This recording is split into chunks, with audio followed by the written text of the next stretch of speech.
Fala pessoal, sejam todos muito bem-vindos a mais um episódio do nosso podcast aqui no Ivescast, onde nós compartilhamos ideias, contamos histórias e falamos sobre o nosso estado de Rondônia, sobre a política, sobre a economia, e você é muito bem-vindo, sempre aí sintonizado, ficando por dentro de todas as novidades. E não se esqueça, antes de continuarmos, se inscreva neste canal para você ficar por dentro de tudo e não perder nenhuma novidade. E hoje nós temos aqui para conversar conosco uma convidada que está aí na política do nosso município de Porto Velho e tem gerado bastante repercussão a sua atuação, o seu trabalho, as suas falas no período eleitoral e fora do período eleitoral também. A nossa convidada de hoje é a Sofia Andrade, vereadora eleita aqui em Porto Velho nesta última eleição de 2024.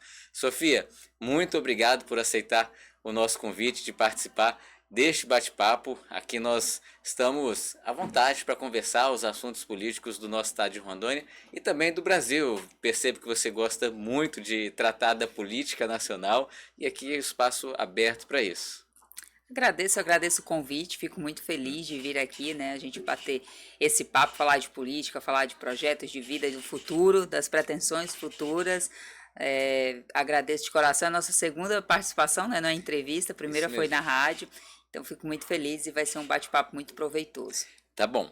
Sofia, quando você entrou na política, eu não sei, não me recordo de você ter uma família política, você não veio de uma trajetória política pretérita, mas de repente em 2022, foi a sua primeira candidatura, 2022? Foi.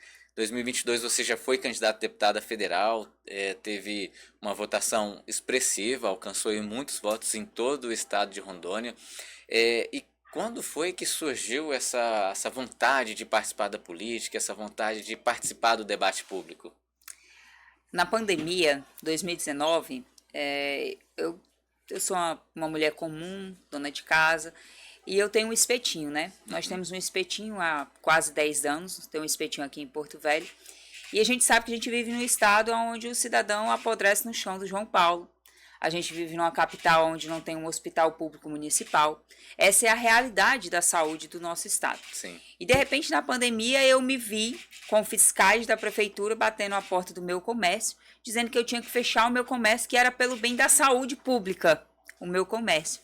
Onde eu tinha 5 pais de família, mães de famílias empregados, né? Tiraram nossa liberdade, tiraram nosso direito de ir e vir, e as pessoas continuavam morrendo. Então que tipo de políticos eram esses que um povo que morre no chão de hospital público, apodrecendo, que numa capital onde não tem um hospital público municipal, onde nós temos mais de 20 mil pessoas vivendo em situação de palafita, vem dizer que vai tirar a liberdade do cidadão, que vai fechar comércio, vai fechar a igreja, vai fechar a escola, porque estão preocupados com a nossa saúde. Nunca estiveram. Então, naquele momento, eu me vi como uma cidadã comum, sofrendo na mão de maus políticos que, com decisões arbitrárias, né, ditavam os rumos da nossa vida. Então, eu comecei a falar nas minhas redes sociais, minha rede social era muito pequena, eu tinha por volta de 300 e poucos amigos na rede social, pouquíssimos seguidores no Instagram, e comecei a falar dar minha opinião sobre toda aquela dinâmica, né, da gestão na pandemia, da pandemia em si. Entendi. E comecei a ganhar muitos seguidores. E fui convidada a concorrer a vereadora, acho que foi 2020, né, 2020. Eleição de vereadora. Fui convidada a concorrer, eu falei, não vou concorrer, eu não acho certo, as pessoas, quando você quiser que alguém seja candidato, você tem que conhecer a história, né? Porque a gente sabe que existem muitos oportunistas que às vezes pegam uma pauta, uma bandeira, levantam como uma forma de oportunismo mesmo, mas aquilo ali nem é o que eles vivem, nem é a realidade deles. Eu falei para as pessoas, se um dia eu decidir entrar na política, eu espero que vocês tenham tido tempo para saber que eu sou mesmo essa pessoa. Isso foi 2020, né? E eu continuei sendo a mesma pessoa, falando o que eu acredito nas minhas redes sociais, o que eu defendo, a minha ideologia, né? Os nossos valores cristãos, os nossos princípios. Quando foi em 2022, eu recebi um convite do PL, através do senador Marcos Rogério. Estive em Brasília, estive no PL Nacional e fui convidada a concorrer a deputada federal. Tive muito pouco recurso do partido comparado, né, a outras candidaturas de pessoas que já tinham concorrido, de pessoas que estavam no mandato de deputado. Andamos pouquíssimos municípios, temos 52 municípios no estado. Sim. Andamos 6 municípios, eu, meu esposo e um amigo nosso, e tivemos quase 15 mil votos. Foi uma votação então, muito assim, boa, eu excelente. me considero muito vencedora naquela votação de 2022, foi um aprendizado muito grande. E esse foi o meu desejo de entrar na política, foi de realmente uma cidadã sair da mão de maus políticos que fazem o que querem com a vida do cidadão e participar efetivamente como uma voz da Você sociedade. Sentiu na pele ali o que os empreendedores estavam sentindo. Senti na pele, aumentaram o IPTU de forma arbitrária aqui em Porto Velho. Eu chamei as pessoas para manifestação, fizemos manifestações no Ministério Público, na frente do Tribunal de Justiça, Câmara dos Vereadores, participamos de manifestações. Então, assim, eu sempre soube, mas aquele momento ali, eu recebia muito pedidos. As pessoas, Sofia, você tem que ser candidata. E por conhecer um pouco da dinâmica da política, eu tinha receio, eu não queria, porque eu sei a correria, eu sei que você tem que abdicar da sua vida pessoal, eu sou casado, tenho meu esposo, eu tenho meu negócio, tenho meu espetinho, e eu sabia que eu ia ter que abrir mão da minha liberdade, né, da liberdade da minha vida de fazer o que eu bem entendo, da minha vida de estar onde eu bem entendo, sem que ninguém possa estar me cobrando satisfação. E quando você entra na vida pública, sua vida muda. Você tem que ter consciência que você está abrindo mão disso, né? Que as pessoas vão opinar, né? As pessoas vão querer saber onde você está. Você vai ter pouco tempo para sua família. Você tem pouco tempo para o seu negócio. Hoje, dificilmente eu consigo ir no meu espetinho, né? Dificilmente eu consigo almoçar com meu marido. Começou a ir muita gente lá discutir sobre política? Sempre foram, né? Sempre foi, mas depois de eleito também. Então, assim, você perde um pouco a liberdade. Mas alguém tem que entrar na política com um interesse assim. O cidadão de bem, se ele não se dispuser a entrar na política, a gente só vai reclamar a vida inteira. Então, eu decidi fazer parte da mudança que eu espero da vida pública e entrei para a política e, graças a Deus e ao povo, nós somos eleitos aqui em Porto Velho a vereador com 3.359 votos. É uma votação excelente, né? Foi excelente. A segunda mais votada? Eu fui a 8ª mais votada na Câmara dos Vereadores de Porto Velho. Fui a 8ª mais votada. Só que eu gastei R$170 mil, que foi o que o partido me proporcionou ali na integralidade. Não peguei dinheiro emprestado com agiota, com traficante, com parente, com amigo, não fiz empréstimo, não vendi a casa, não penhorei nada, né? Usei o recurso legal do fundo partidário, fiz a campanha e, com a graça de Deus, nós fomos eleitos. Estou aí fazendo o trabalho que o povo me mandou. E esse é um fator interessante da política aqui de Porto Velho, porque as pessoas realmente costumam gastar muito dinheiro em suas candidaturas. São campanhas gigantescas, né? Eu me espantei, assim, até, porque eu vi campanhas de vereadores com proporções de campanha de deputado. A gente via o tamanho, o corpo da até campanha. Maiores, né? Porque quem conhece a política, quem conhece a dinâmica, consegue identificar algumas coisas. Então, você vê campanha onde o cara tem 200 formiguinhas na rua, aonde todo bairro que você vai, se você vai em 3 bairros, 4 durante o dia, você vê ali um volume muito grande de formiguinha de um candidato X, né? Para mim, na minha concepção, é muito surreal, porque eu acho que por volta de mais ou menos 20 pessoas trabalhando comigo na rua, pedindo voto, sabe? Os candidatos aqui a vereador, eles utilizavam quase uma dimensão de uma campanha de prefeito mesmo. Nossa, né? eu vi comitês gigantescos, assim, com uma estrutura de pessoas. Eu passava na frente de alguns comitês, porque eu ia pra rua pedir voto, né? Eu ia com as minhas amigas que estavam pedindo voto comigo na rua, com meu esposo, com a minha família, a gente ia. E aí eu ia de porta em porta pedindo voto. E às vezes a gente passava na frente do comitê, tinha lá só estacionado na frente por 20, 30 carros adesivados. Eu falava, a gente aguardando a requisição. Eu falava, meu Deus, eu não tenho nem esse povo todo na minha campanha.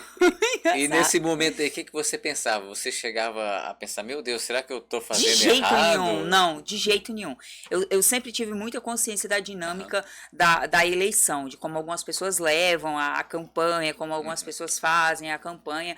E eu sempre tive muita clareza de quem eu sou e como eu pretendo fazer política. Isso e é sempre importante. fiz exatamente o que eu tenho plena consciência de que é o certo, não é eleição. E daquela maneira entrei com a plena certeza na minha cabeça que eu estava eleita, porque Deus tinha colocado no meu coração que eu ia ser vereadora em Porto Velho. Fiz a minha campanha, todos os dias fui para a rua pedir voto, todos os dias estava no semáforo pedindo voto com a minha equipe. Eu ia para o comércio pedir voto na rua, andando nos bairros de comércio, andando nas ruas, né, de domicílios, e fiz a minha parte, né? Deus fala assim, ó, eu tenho um propósito na sua vida. A nossa obrigação é nos colocar à disposição. E a minha parte eu fiz. Então eu via estruturas gigantescas e nunca me amedrontou, nunca me colocou assim, ai, nossa, olha, Sofia, faltava 7 dias para a eleição e chegou um indivíduo, um político, no meu espetinho. E ao final do dia eu ia pro meu espetinho trabalhar, eu e meu esposo, né, a gente passava o dia andando, pedindo voto. No finalzinho da tarde a gente ia pedir voto nos semáforos e de noite chegava no meu espetinho, 8, 9 horas da noite a gente chegava no espetinho para trabalhar o restante da noite. E chegou um político lá e falou para mim assim, olha, Sofia, fulano tem não sei quantos mil, não sei aonde, fulano se contratou não sei quantas mil pessoas, ciclano não sei o quê. Se você não tiver 70 mil reais nos 2 últimos dias, você tá com a sua eleição perdida. Aí eu falei, então, meu amigo, se é você que tá dizendo, na sua opinião, perdeu, porque eu não tenho. Eu tenho o que o partido mandou, contratei povo, já mandei fazer material, é o que eu tenho e acabou. Ele falou, então esquece, nem perde mais seu tempo, não sai daqui. Eita. Quando ele saiu, se fosse outro, assim tinha desanimado, porque ele me passou informações que, sabe, quando você concorre diretamente com a pessoa. Exatamente. E aí eu cheguei lá, meu marido falou assim, o que fulano tava falando? Eu falei, ele falou isso, e ele eleito. Eu falei, eu sou vereadora eleita de Porto Velho. E o PL não é ele que disse para mim, aqui? foi Deus que disse para mim que eu sou vereadora eleita de Porto Velho. Então eu não preciso me preocupar, eu só preciso trabalhar. Preciso trabalhar, andar, e eu vou ser eleita e acabou. PL, nós fizemos 3 vereadores aqui em Porto Velho. O Gilber teve 3.600 votos, eu fiz 3.300 e poucos votos, e o pastor Bruno Luciano, que eu não lembro a votação dele, acho que foi por volta de 3.000 votos, né? 2.900 e pouco, acho. Fizemos 3. Fizeram um bom grupo, então. Fizemos bastante vereador.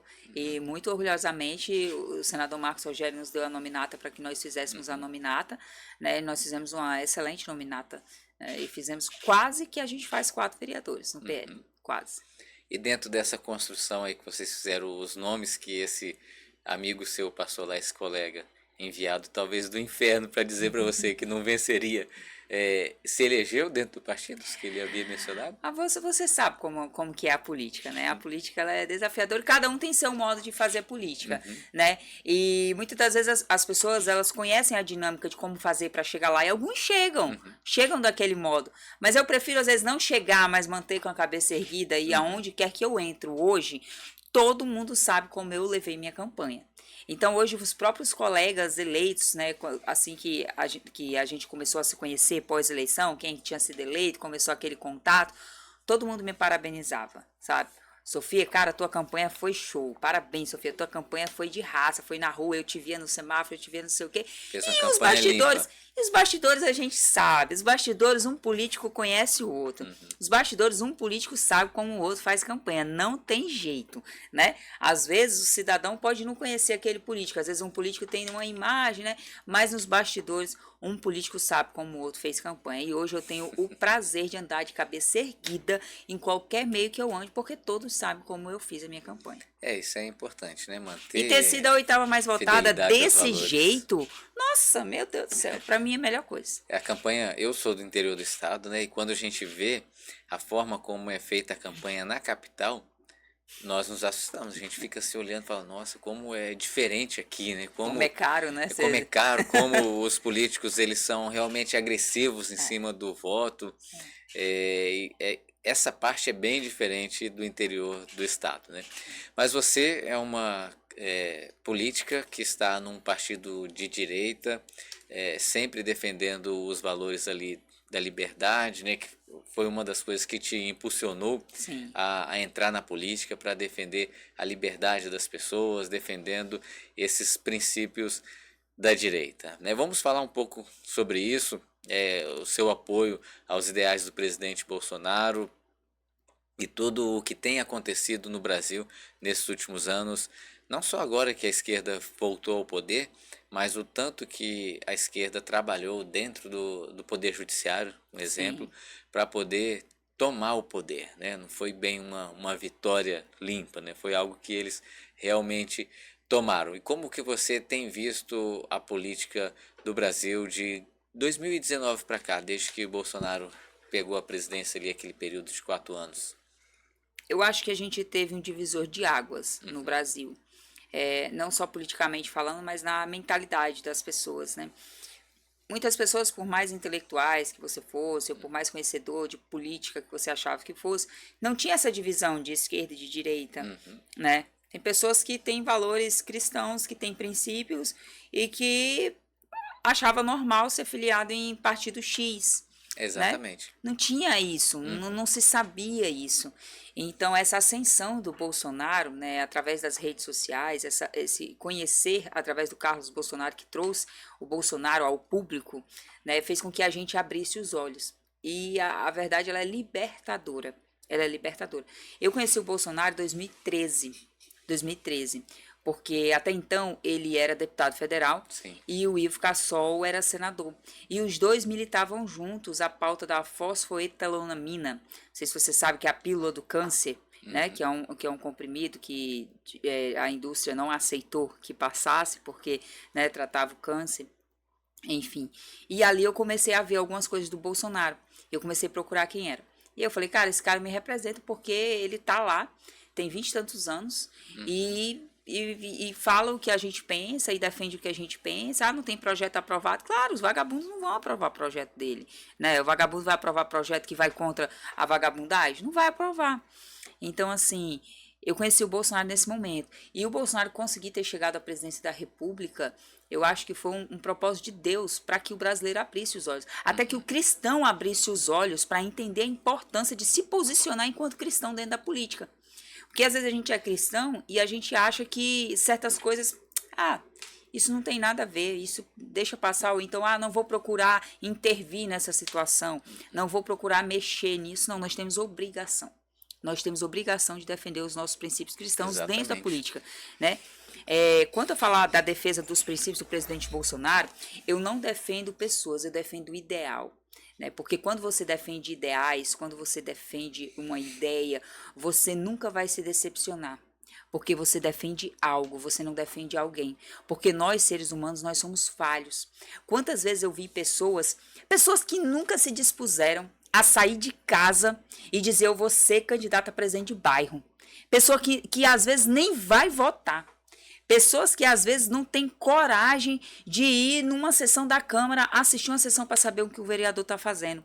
E eu vi essas pessoas criticando o Bolsonaro. Eu sou tão indignada com isso, porque o Bolsonaro tem mais de 30 anos de vida pública e não tem um histórico de corrupção contra ele. Não tem um histórico de corrupção contra o cara. Como que pode um cara que está há mais de 30 anos na vida pública não ter um histórico de corrupção? E pessoas criticarem ele, que teve 4 anos num governo com pandemia, um governo com a imprensa nacional grande em cima dele, comendo o fígado dele, com o judiciário perseguindo ele 24 horas por dia, com o Congresso contra ele, e mesmo assim a gente conseguia comprar, os juros eram baixos, a gente conseguia viver, a inflação controlada no meio de uma pandemia, fez o que pôde pelos estados e pelos municípios na questão de financiamento. Isso é um fator importante. E aí vem um indivíduo do buraco, querer criticar um cara como esse, porque ele não tomou uma atitude arbitrária no momento que as pessoas julgavam uma atitude arbitrária. Mas esse mesmo cidadão que não se dá o trabalho de ir na Câmara cobrar um vereador. Então, meu amigo, eu vejo assim, eu defendo o ideal que o Bolsonaro defendeu com unhas e dentes. Que ele é a personificação do que a gente esperava ver dentro da política. Entendeu? Mas as pessoas, elas querem o perfeito. E o perfeito é só Deus. Por isso que quando essas pessoas encegueiradas que em algum momento defenderam o Bolsonaro hoje o criticam, eles não defendem ideais, eles defendem pessoas e eles esperam uma perfeição de pessoas. Você nunca vai ver. Você não vai ver a Sofia Andrade, vereadora, perfeita. Vai ter algum momento que o meu eleitor que votou em mim vai criticar, não vai gostar, porque eu sou humana, eu sou passível a falha, a erro. Então, assim, eu defendo ideais, eu defendo princípios, e eu acredito muito que é o que o presidente Bolsonaro defende. Às vezes eu vejo ele Hoje mesmo eu estava vendo ele, sabe, chorando por causa da situação do Eduardo. É muito duro você ser perseguido. Tem pessoas assim que, eu não vou falar isso. Eu já vi, eu tive, na pandemia, foi uma faculdade para mim. Eu vi pessoas que não se posicionaram em uma manifestação dentro do seu carro, não era nem pôr sua cara e dar uma entrevista. Para não ser perseguido, para a prefeitura não ir lá e cobrar imposto que o cara estava devendo. Imposto. Que coisa, Besteira. né? As pessoas estavam com muito medo Eu de vi tudo, cristão, né? eu vi cristão. Semana passada eu tive um diálogo cristão, de um cristão dizendo que tem medo de dizer que homem é homem e mulher é mulher, para não responder um processo. Eu falei, cara, Daniel tem vergonha de você. Se contorce essa hora numa cova. Porque, meu Deus do céu, tu já pensou onde nós chegamos? Você ter medo de dizer que homem é homem, que mulher é mulher, que o certo é o certo e o errado é o errado, por causa de um processo? Que tipo de cristão somos nós? E é esse mesmo povo que quer cobrar de um político alguma coisa. Então, assim, é desafiador você estar na política, mas eu durmo todas as noites tranquila. A política, ela não me tira o sono. A política, ela não me deixa nervosa. A política, ela não me deixa, assim, me tirar a paz. Não me tira. Porque eu sei que eu faço a minha parte. E eu não posso esperar muito do outro. Faço a minha parte, caminho no caminho correto, e o que o outro fizer diz respeito a ele, sabe? E assim eu vou seguindo. Dessa forma, você tem conseguido levar a verdade até as pessoas e tem agariado aí bastante seguidores, né? As pessoas encontram em você alguém que fala a verdade, fala da forma como quer, com simplicidade, e isso aí tem feito muito bem a sua personalidade política, porque as pessoas estão carentes disso também, estão carentes de De escutar a verdade. Tu já pensou onde nós chegamos? Que o cidadão é carente de ouvir a verdade? Entendeu? E às vezes a pessoa tem medo de falar a verdade porque acha que pode ser grosso, porque eu não estou preocupada com isso. Político que entra na política preocupado em se podar, em se polir para pensar Querer numa agradar todo reeleição, mundo, né? tá errado. Eu tenho uma linha muito clara, Sim. né? O meu papel no legislativo é muito claro. Eu tenho que buscar o que é o certo, defender a sociedade e a todo custo pautar projetos de leis que vão proteger os nossos princípios cristãos. E acabou, Evislan.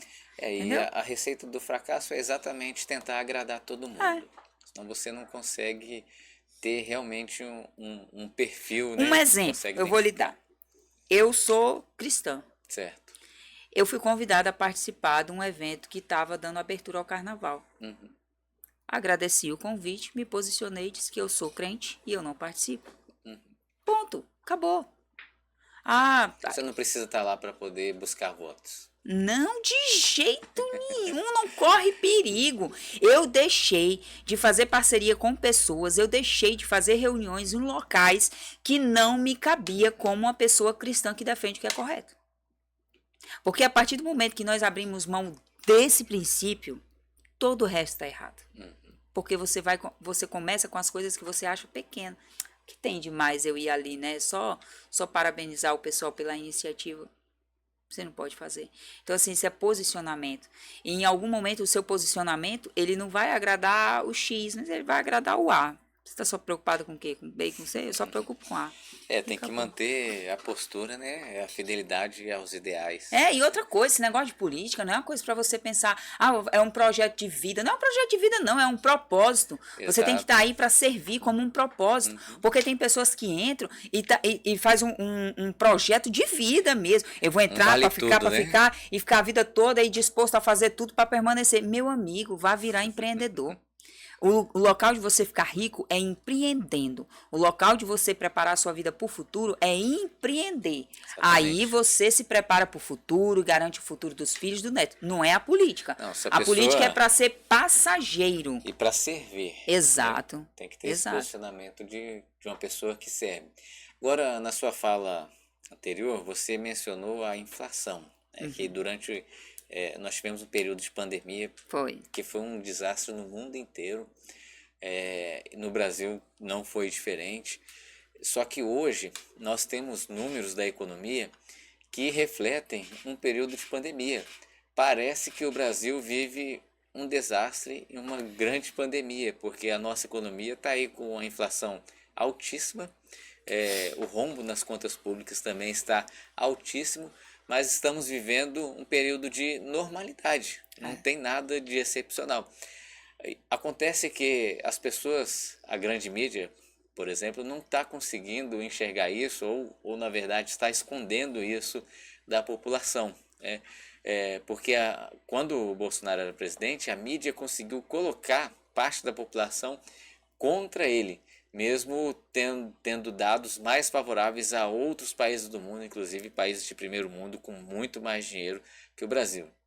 Mas hoje a gente vive um desastre na economia, nas contas públicas, e a gente não consegue enxergar ainda a população se revoltando ainda contra esse atual governo que está no poder. Exatamente pelo que você falou, a grande mídia está calada. Porque o papel da mídia, ele é crucial para uma transformação política na nação. Você sabe que a Rede Globo ela era capaz de promover impeachments, promover eleições, decidia quem ia ser presidente, decidia quem iam ser os senadores, e assim acontecia. E não está tão diferente assim hoje. Nós vimos o Lula classificar uma mulher que estava chegando num cargo porque era bonita. Isso na época do Bolsonaro, isso seria motivo de impeachment, misógino e fascista e tudo que você pensar. Então você vê o Lula empurrar a esposa num evento, e empurrou a própria esposa num evento, deu um chega pra lá nela. Você vê o Lula com falas desconexas. Você vê o Lula gastando milhões em viagens internacionais. Você vê a Janja gastando milhões por mês. Que papel essa mulher exerce para a nação? Realmente esbanjando, né? Esbanja, e colocando completa. sigilo de muitos anos, 100 anos. Então, quando você via a hipocrisia, falaram que o Bolsonaro, das joias do Bolsonaro, um colar, uma joia. O Lula saiu com mais de 10 containers da presidência. E o cara preso, gente. Inclusive a prisão do Mauro Cid, inicialmente era por conta das joias. Exato. Né? E recentemente, na semana passada, o Tribunal de Contas da União disse, não, tá a joia que o presidente ganha como presente é dele. Pessoal é dele. Porque o presente pessoal do Bolsonaro era uma joia. O do Lula eram centenas de joias e 12 ou era 13 containers. Já não conseguiria mais devolver tudo isso. Não tinha mais como. E assim, não ia ter como eles usarem essa narrativa. E a perseguição está muito clara então, em cima do Bolsonaro. Então a gente vê a questão da inflação. Hoje o brasileiro, antigamente, o luxo para o brasileiro era você fazer um churrasco, era alguém que tomar uma bebida cara ou algo assim. Hoje o luxo virou ovo e café. Ovo e café virou luxo nesse país. É inacreditável o silêncio da grande mídia. É inacreditável a morosidade do judiciário. Porque se fosse com o Bolsonaro, o judiciário já tinha dado 72 horas para o Bolsonaro explicar o ovo. Aí a mídia está dizendo que a culpa do ovo é dos cristãos. Por causa da época da Páscoa, da Quaresma, a culpa é do Cristo. Tu já pensou absurdo? Né? Esse país é triste, é nojento quando você liga uma Globo News e você vai ouvir só asneira, só narrativa para tentar defender o indefensável. O governo do Lula é indefensável em todas as suas áreas. Eles até agora não fizeram nada de bom para o Brasil. Exatamente. É simples assim. Eles o país se afunda. Projeto para o país. Nada. Né? O projeto deles é de poder. O projeto deles é de poder e de ficarem milionários. Só isso. Cerceando a liberdade do povo, cada vez pior. O Brasil, hoje eu não acredito que a gente pode falar o que quer. Hoje, uma democracia plena, você pode criticar. Exatamente. Qualquer que seja o poder, qualquer que seja o funcionário público, porque um ministro da Justiça é um funcionário público, você pode criticar. No Brasil, você não pode. No Brasil, existem pessoas pontuais que você não pode dizer nem que a careca dele é feia. Tu já pensou aonde nós chegamos? O absurdo que a gente vive. Aqui nesse podcast, nós não temos nenhuma segurança jurídica de falar certas verdades que precisariam ser ditas. Porque eu posso perder meu mandato, porque tu pode ser preso. Teu pai pode perder teu mandato. O mandato dele. Olha o absurdo que nós vivemos. Nós vimos o Mauro Cid ser coagido a dizer respostas que eles queriam ouvir. Senão o pai dele, a filha dele e a mulher dele iam ser penalizadas. Isso é pior do que na época da ditadura. Não, eles encontraram uma forma de prender o Mauro Cid que não tinha nada a ver com Exato. E depois usaram para tentar criar uma narrativa para prender o Bolsonaro. Então, assim, a gente vive num país hoje que nós não temos nenhuma segurança jurídica, E como nenhuma. você explica um juiz que é vítima, que é acusador e que é a mesma pessoa que vai julgar? Exato. Como que você explica? Para mim, hoje, um dos maiores absurdos que nós vemos no Brasil são esses condenados do 8 de janeiro. Isso é um Nós absurdo. estamos no mês de março, mês da mulher. Tem uma mulher, uma mãe presa, porque ela escreveu numa estátua, perdeu o mané com um batom. 17 anos. 17 anos, porque escreveu numa estátua, perdeu o mané com um batom. Tá presa, regime fechado. Lembrando que essa fala foi de um ministro do Supremo Tribunal Federal, né? A esposa de um dos maiores corruptos do Brasil, do Rio de Janeiro, foi presa, mais de 100 anos de cadeia, e foi solta logo na sequência porque tinha uma filha de 8, 10, 12 anos, algo assim. Hoje tem traficantes, chefe de facção criminosa, que o judiciário manda sair pela porta da frente. Hoje tem estupradores, assassinos, eu não vou nem dizer dos corruptos, porque hoje no Brasil a maior impunidade está no meio da corrupção. E saem pela porta da frente, enquanto uma mulher que escreveu perdeu o mané, tá presa, regime fechado. E detalhe, se fosse um processo legal, todo rito legal, passagem, o advogado pudesse ter ido lá, defendido. Não! Um julgamento em bloco. Isso, gente, a gente está falando da época do nazismo. É verdade. Nós não estamos falando aqui, Ives, nem da época do regime militar que teve no Brasil. É do nazismo, porque você pegar um grupo de pessoas e você condenar sem analisar a sua individualidade. Interessante isso aí, né? Porque quando abriu o julgamento, a defesa dos advogados ainda era presencial.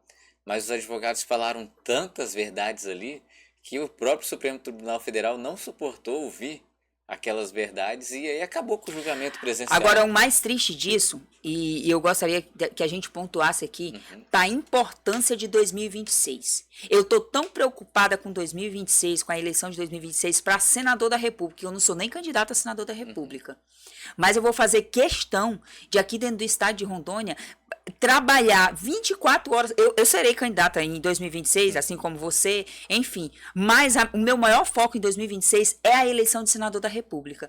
Porque nós precisamos ter um Senado sério para pautar impeachment de ministro do STF. Serão porque é 54 vagas em todo o Brasil. inadmissível que um Senado da República que nós temos hoje não tenha pautado até hoje o impeachment do ministro Alexandre de Moraes e todas as suas arbitrariedades. É inadmissível. Inadmissível que não tenha sido pautado. Eu não estou dizendo que ele vá ser impeachment, que estou dizendo que paute, que ouça, que veja, clama por isso. Pelo menos que o processo inicie. Se no mérito vai ser procedente ou não.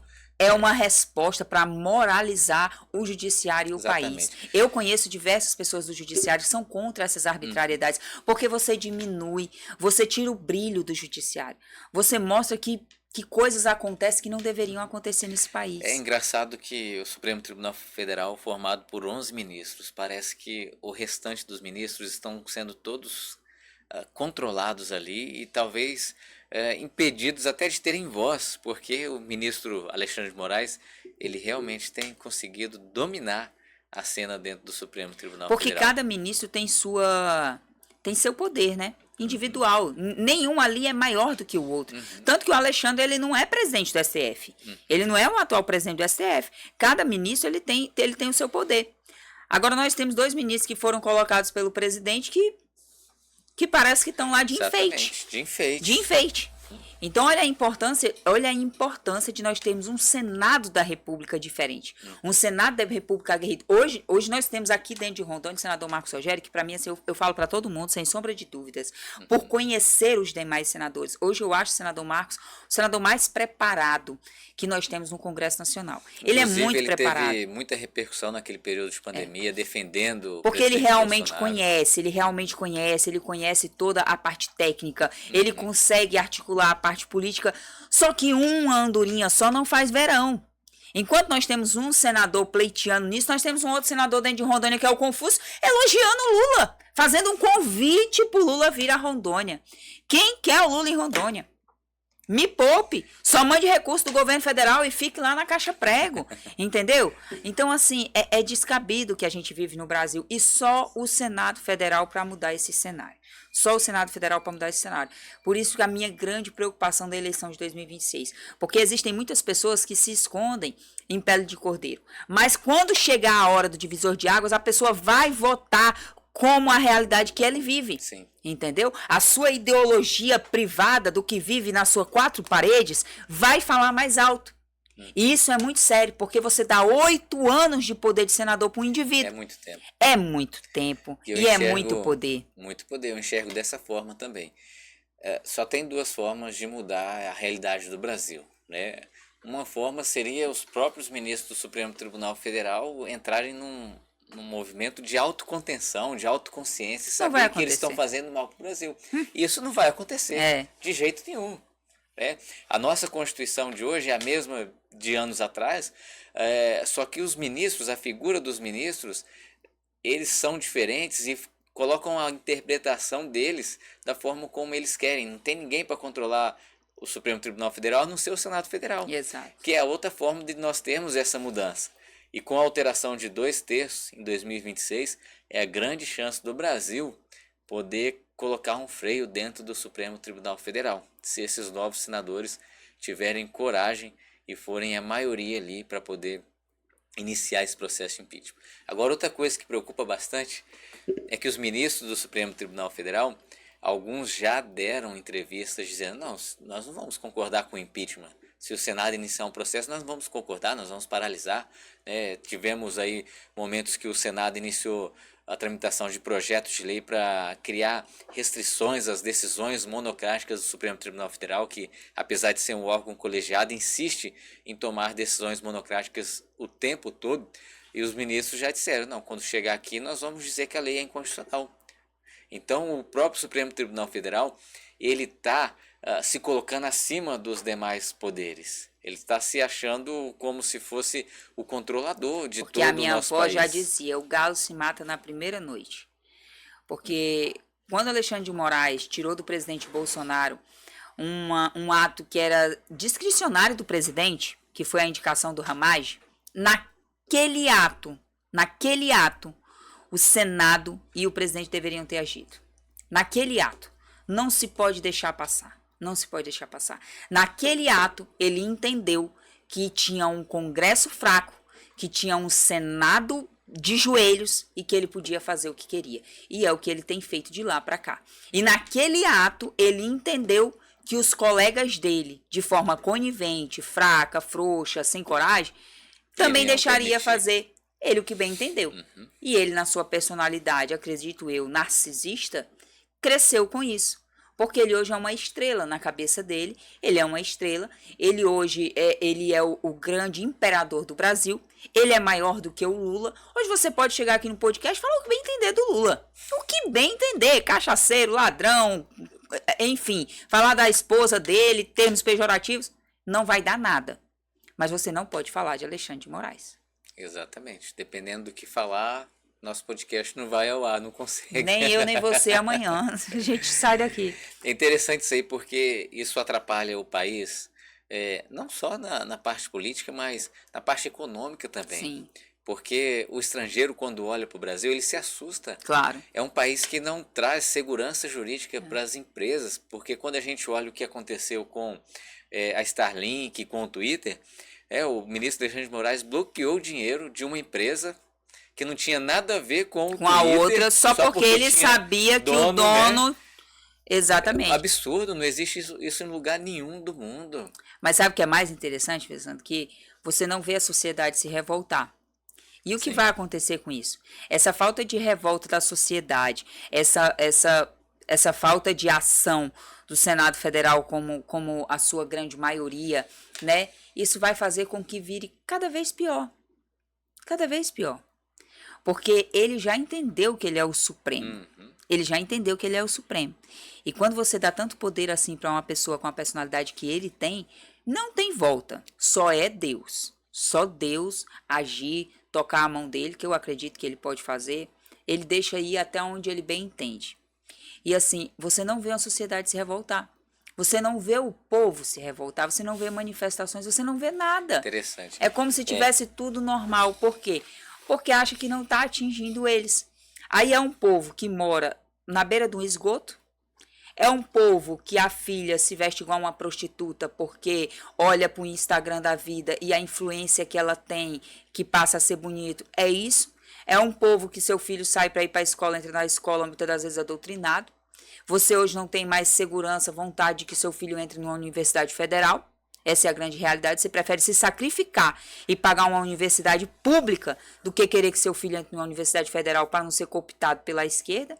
Exatamente. É um país que não tem segurança, é um país que as facções criminosas entenderam que elas podem mandar dentro do poder político.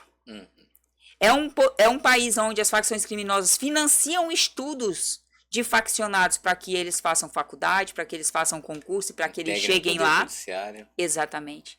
Então, que país é esse? A gente enxuga gelo, porque o povo como um todo não se revolta. Eu estou hoje como vereadora, faço minha parte. Procuro levar a coisa política com uma coisa séria, de forma séria. Apresento projetos sérios, pertinentes, pensando a médio e longo prazo. Faço minhas fiscalizações. E quantas vezes eu peço eu recebo pedidos de benefício pessoal. Eu ouvi políticos dizerem o seguinte: Sofia, do tanto de pedido que eu recebo, se eu não fizer a coisa errada, eu não tenho como viver. Complicado isso. Tu já pensou uma coisa dessa?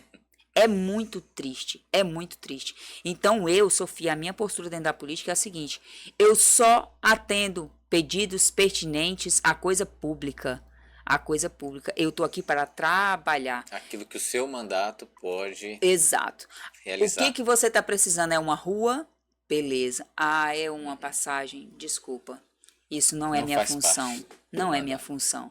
É um exame? Vou cobrar para a prefeitura. Ah, é para mim? Desculpa, não é minha função.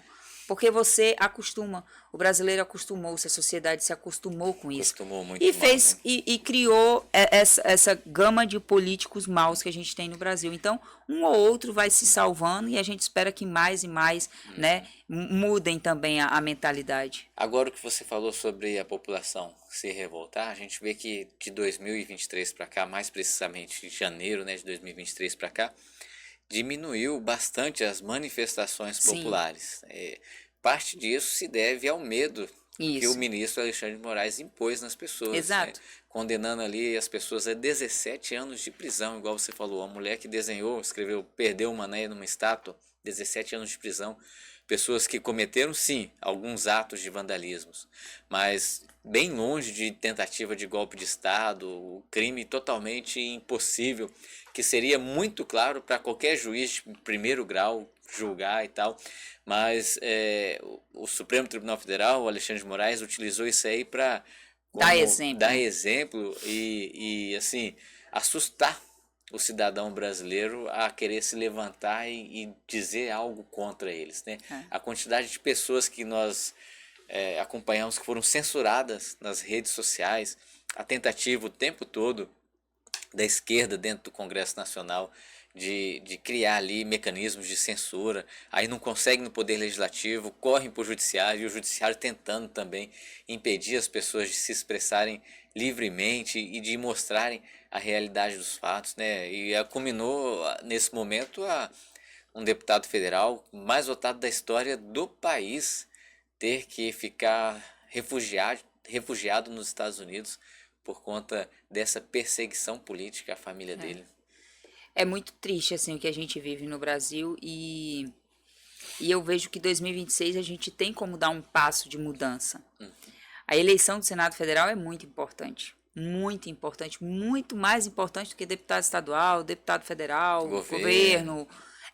A eleição do Senado ela é crucial para um começo de respiro nesse país.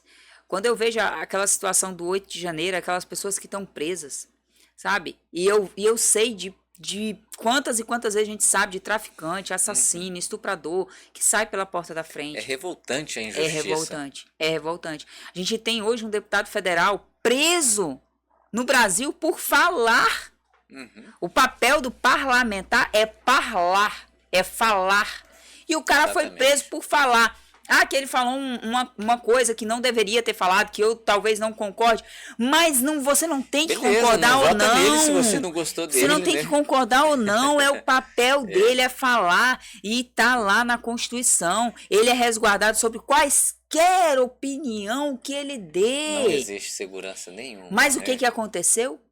Congressistas foram lá e chancelaram o que o STF Interessante fez. isso aí. E gente aqui de Rondônia, e deputados aqui de Rondônia, que eram deputados na ocasião, votaram pela prisão do Daniel Silveira.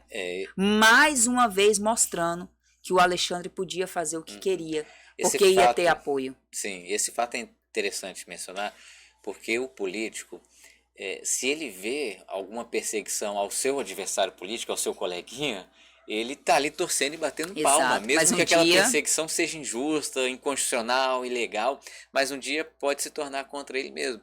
Agora, o que você falou é muito importante, o parlamentar, né, a palavra vem de parlar, de falar. Nós tivemos a deputada federal Carla Zambelli, que teve um mandato cassado pelo Tribunal Regional Eleitoral de São Paulo, exatamente por falar, por defender o que ela defende, por discursos políticos, e a Justiça Eleitoral foi lá e cassou o mandato dela, deputada federal mais votada das eleições, quase 1 milhão de votos, quase 1 milhão de pessoas tiveram as suas vozes silenciadas por conta que a justiça não gostou do que ela falou. Isso não é justiça. O que está acontecendo realmente não é justiça. E o que a gente vive no Brasil hoje é um governo assim, é um governo judiciário. Nós não temos parlamento, só tem um custo para a nação. Porque hoje, se você apresenta um projeto aqui na Assembleia Legislativa do Estado de Rondônia, e vem alguém da pauta esquerdista, por exemplo, que hoje é a esquerda que está no poder, apresenta-se um projeto constitucional, está dentro da Constituição do nosso Estado, está tudo correto. Mas vem alguém da pauta esquerdista que não ficou satisfeito, entra com a DIN. Aí chega no colo do STF, o STF diz, opa, ministro Barroso, ou o ministro Flávio Dino, que é declaradamente esquerdista. Comunista. Não concordo com isso, inconstitucional, derruba a lei. Simples assim, derrubam a lei e ainda derrubando a lei daqui, eles criam um precedente para todos os demais estados brasileiros. Aí um deputado lá no Ceará, por exemplo, ele vai querer apresentar aquela lei, ele vai ver que já tem lá, não vou conseguir porque o STF já derrubou uma vez, vai derrubar aqui também. Então assim, hoje no Brasil, o parlamento tá tudo errado. O parlamento só faz o que o STF no final da história vai deixar. E o mais grave de tudo isso é que provavelmente o ministro vai fazer dessa forma por meio de uma decisão monocrática. Exato. Dele mesmo. Aí apesar de ser um colegiado, né? Apesar de ser um colegiado, né? Um órgão formado por 11 ministros, em que apenas um ministro consegue derrubar uma decisão que foi muito discutida no Poder Legislativo, uma decisão que precisou passar por uma sanção do Executivo. Constituição e Justiça, Comissão de Pelas comissões e tudo. Aí vem um iluminado, né? Se sentem iluminado e vão lá e anulam essa decisão. Eles estão anulando o poder do povo. Essa é a realidade. Mas eu tenho um conforto muito grande em relação a tudo isso. É saber que todos eles vão pagar. Eles vão pagar. Não há injustiça que não vá ser cobrada por Deus, e a mão dele é pesada. Que essas pessoas vivem, luxam e têm uma vida monetária. Não, eles não vivem tranquilo, eles não têm paz.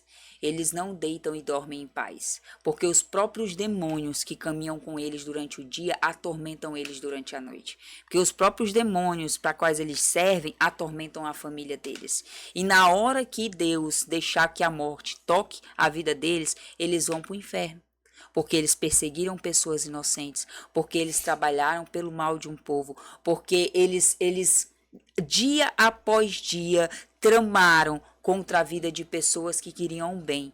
Então, assim, o nosso conforto enquanto cristão conhecido da palavra é saber que o final deles é certo, a não ser que eles tenham um arrependimento, que ao que parece do perfil, não é o perfil do arrependimento. Então, assim, esses caras, esses corruptos, esses que fazem o errado e querem fingir que é o certinho, eu olho para a cara deles e eu falo assim, meu amigo, se você soubesse o que está preparado para você, sabe? Eu tenho uma tranquilidade muito grande. Eu vejo esse careca aí, que fica se achando o rei da nação, que é hoje o rei da nação, né? Meu Deus, mas o fogo do inferno é tão quente, É tão quente, para quem acha o sol de Porto Velho quente, o do inferno é tão quente, é um tormento eterno, eterno. E detalhe, né? A maldição que carrega sobre a vida dele, as gerações carregam, né? Ele sabe disso, será? Então, meu amigo, é triste, mas a verdade é essa. É triste, a verdade é essa. É, exatamente. O Brasil, quando a gente olha para ele hoje, a gente realmente fica preocupado com o futuro, né? Se não houver essa mudança que precisa haver dentro do Senado Federal, os ministros do Supremo Tribunal Federal vão continuar controlando tudo, porque o cargo deles é vitalício, até os 75 anos de idade. Eles vão sair dali, né?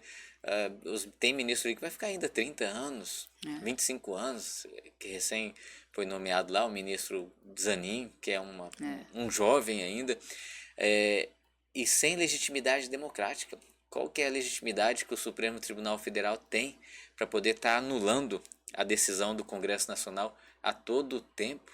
Aí a gente tem um presidente da República que escolhe seu próprio advogado para ser um ministro da mais alta corte do país. E a mídia não fala nada. Não fala nada. E quando era o Bolsonaro, toda uma dificuldade que ele tinha para nomear qualquer pessoa que fosse.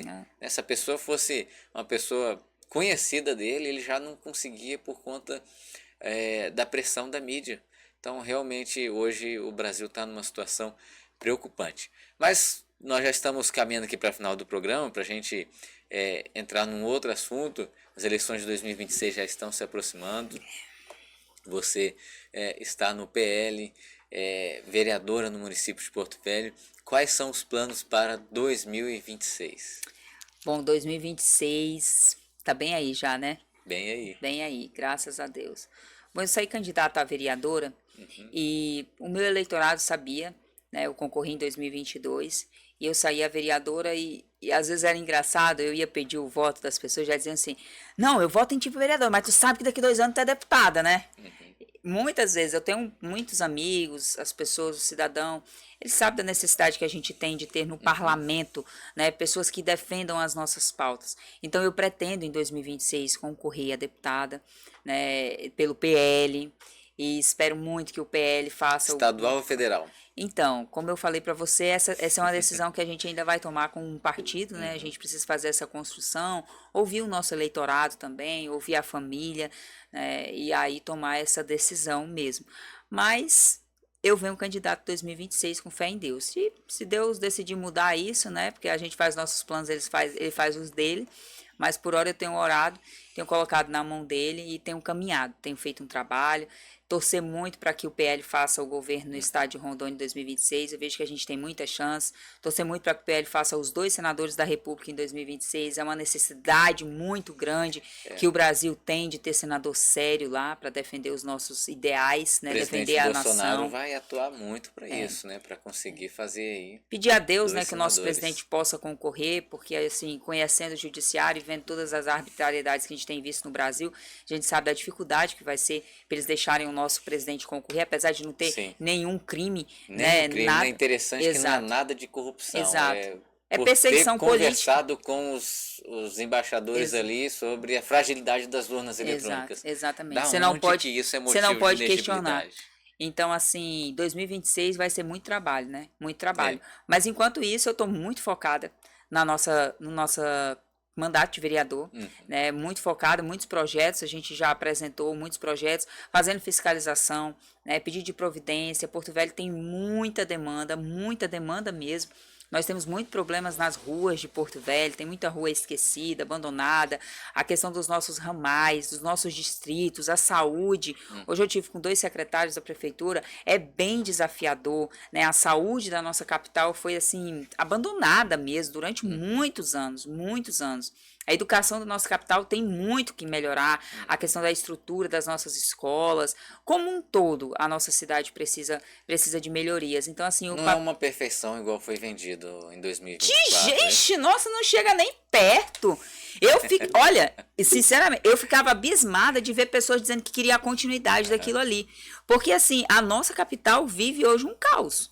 É muito engraçado a capacidade que a mídia tem de vender o contrário disso. De quando você paga muito uma mídia e a mídia vende uma outra história, né? Porque, assim, hoje nós temos uma saúde que é um caos. Porto Velho, a saúde daqui é um caos. Os nossos distritos são totalmente desassistidos, né? Realmente. Então, assim, a educação, nós temos escolas aqui que, assim, são um lixo, que não serve nem muito menos para as crianças e nem para os servidores públicos trabalharem ali, né? Nós temos aqui distritos totalmente abandonados. Nós temos o nosso Baixo Madeira, que pessoas ficam sem água na época da chuva e ficam sem água na época da seca. Nós não tivemos pensar a médio e longo prazo para fazer poço artesiano no nosso Baixo Madeira, abandonado. Então, assim, olha, a passagem R$ 6, o nosso prefeito Léo conseguiu diminuir a passagem para metade em menos de 3 meses de mandato. E qual era a dificuldade em fazer isso? Sabe?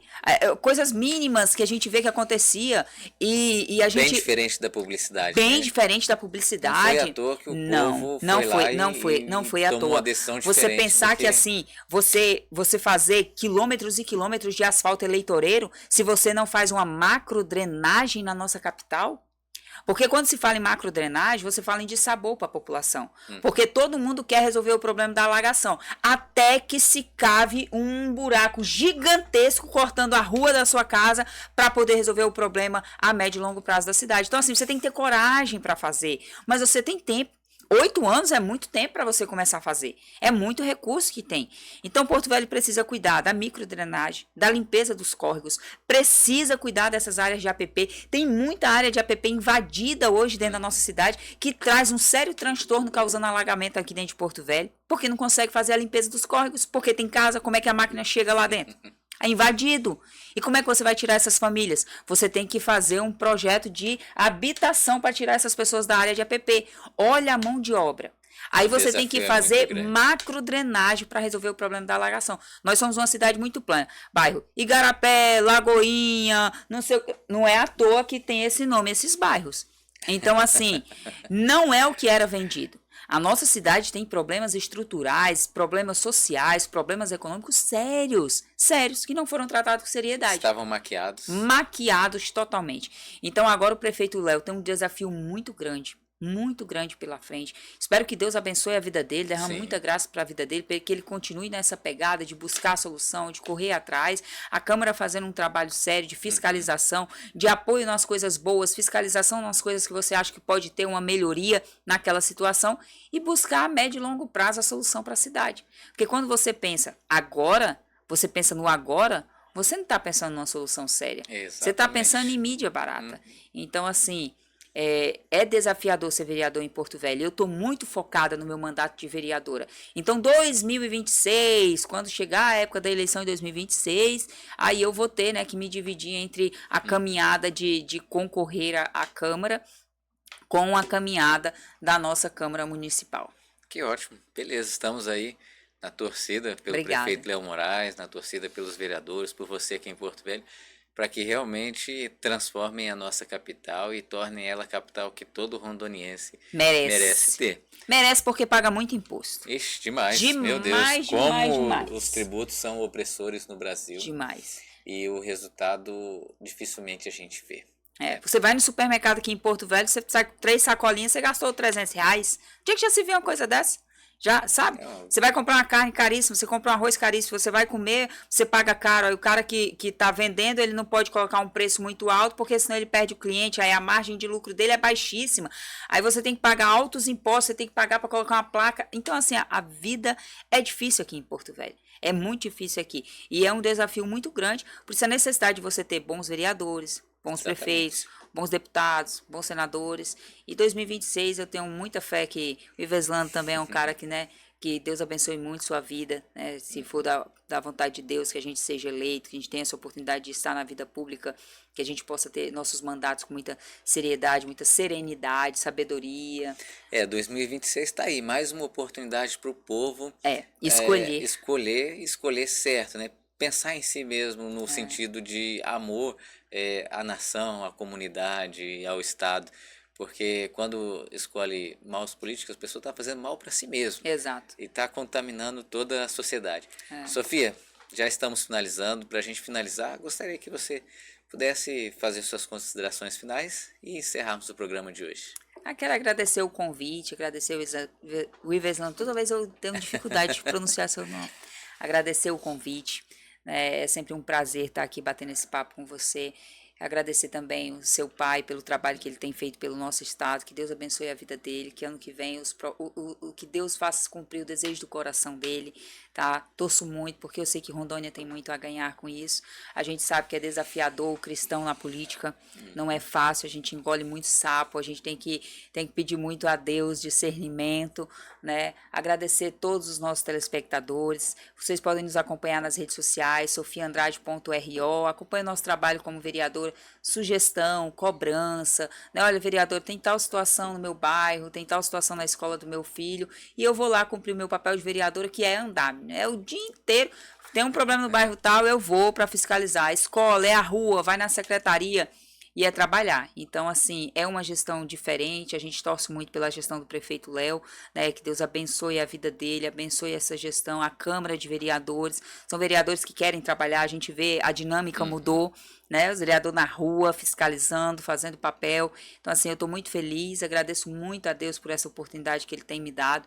Né, é um propósito que ele tem na minha vida, é uma missão que ele me deu e eu estou cumprindo. Deus sabe que às vezes às vezes tem um custo, mas eu sou muito grata, agradecer meu esposo, que é minha companhia de sempre, Júlio, por estar aqui, tá bom? E sempre que quiser me convidar, eu venho. E outra oportunidade para falar dos nossos projetos já aprovados na Câmara e os que vão ser aprovados dentro em breve. Tá bom, Obrigada. Mais uma vez, obrigado pela sua presença. As portas aqui estarão sempre abertas para você. Obrigada. Beleza?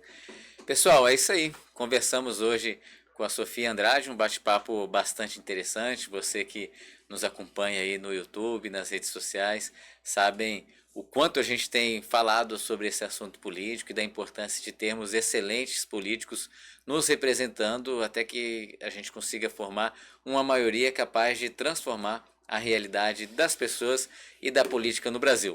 Um abraço a todos vocês, não se esqueçam de nos acompanhar nas redes sociais, de se inscrever nesse canal, clica aí no sininho para não perder nenhuma novidade e até a próxima.